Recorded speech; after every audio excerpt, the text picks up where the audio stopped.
Ayer hablábamos de la promesa de la redención, del amor de Dios por nosotros.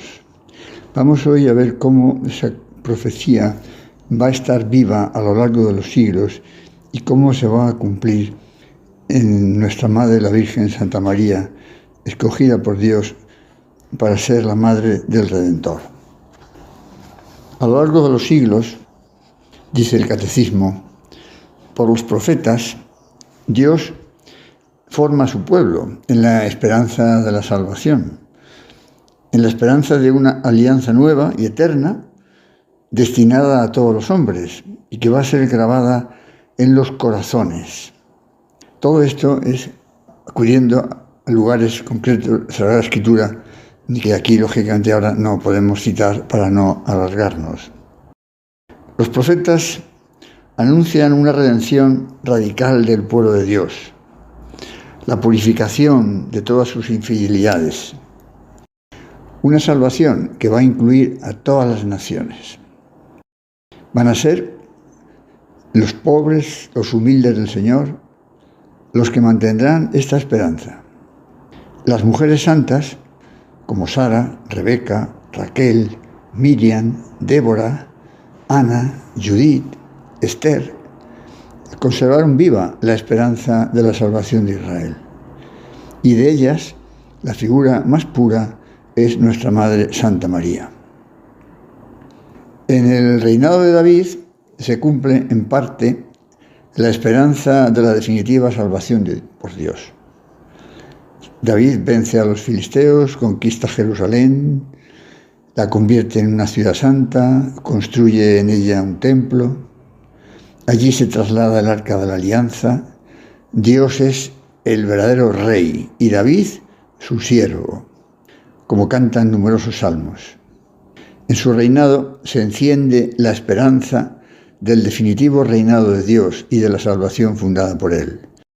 De todos modos, no nos podemos fiar, por muchas que sean las cualidades que Dios nos haya dado y las gracias que nos conceda, porque David, como sabemos, se portará al final mal, adulterará con Bersabé, pondrá en primera línea de peligro a su marido Urías para que muera y luego casarse con ella. Luego David, evidentemente, se va a arrepentir de esos gravísimos pecados y hará penitencia, pero ya el Señor anuncia que el reino está en peligro y acabará dividiéndose. Muerto David, el pueblo recae en sus antiguas debilidades. Y un siglo después de su muerte, el rey Ahab introduce oficialmente el culto a Baal, dios de los paganos. Antes de él, antes de Ahab, Salomón, hijo de David, después de haber gozado de tantos privilegios concedidos por Dios, acabó pervirtiendo su corazón por las mujeres y se convirtió a los ídolos. Y Yahvé le castigó y durante su reinado, el reinado de su hijo Roboam, se dividió el reino de Israel, perdiéndose las 10 tribus del norte.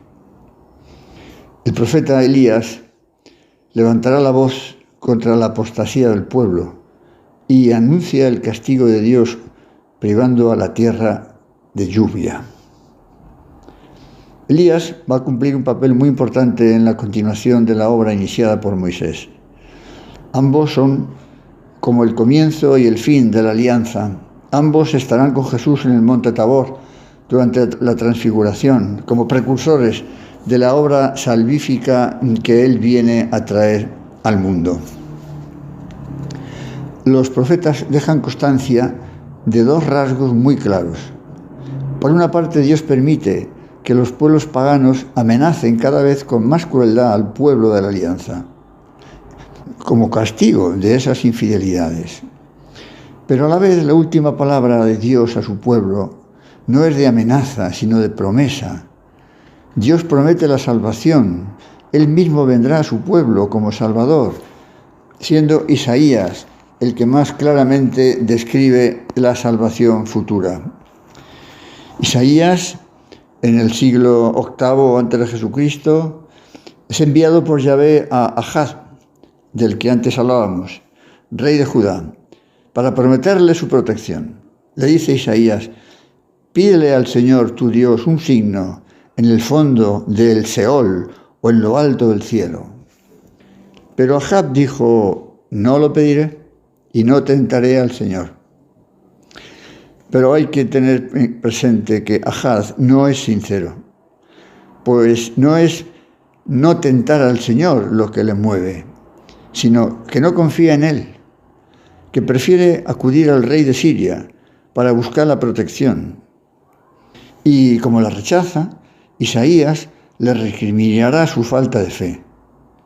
Y Ahab acudirá a buscar protección en el rey de Siria contra el rey de Israel, que quería conquistar Jerusalén, en lugar de confiar en Dios.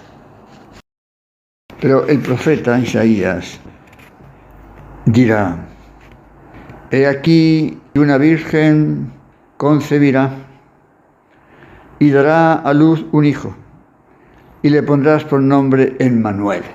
Este pasaje tan conocido en la liturgia del capítulo 7 de Isaías, versículo 14. Pero esa profecía va mucho más allá de un primer sentido, de una primera aplicación, porque su sentido último se refiere a un descendiente de la casa de David, a la que pertenecía Ahab, que será justamente el Mesías esperado desde siglos, el Emmanuel, Dios con nosotros. Este anuncio no es meramente un signo de previsión de un nacimiento normal que tendrá lugar en una virgen y que dejará de serlo al concebir, sino que es un signo del poder de Dios, porque lo que se anuncia es que una virgen, sin dejar de ser virgen, dará a luz. Esa virgen será María, como nos aseguran San Mateo y San Lucas. Al narrar la anunciación, afirman que se cumple en María lo que anunció Isaías en el pasaje citado.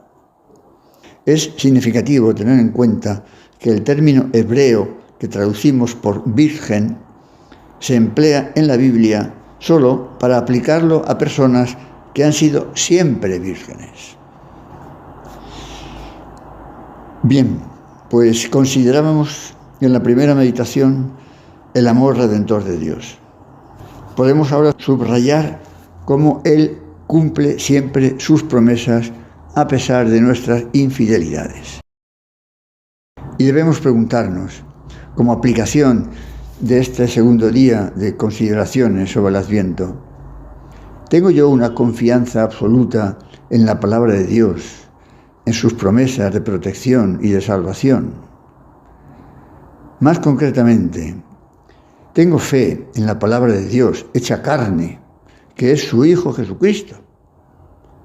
¿Veo en Él, desde que nace en Belén, el cumplimiento de las promesas de salvación anunciadas desde el inicio de la humanidad?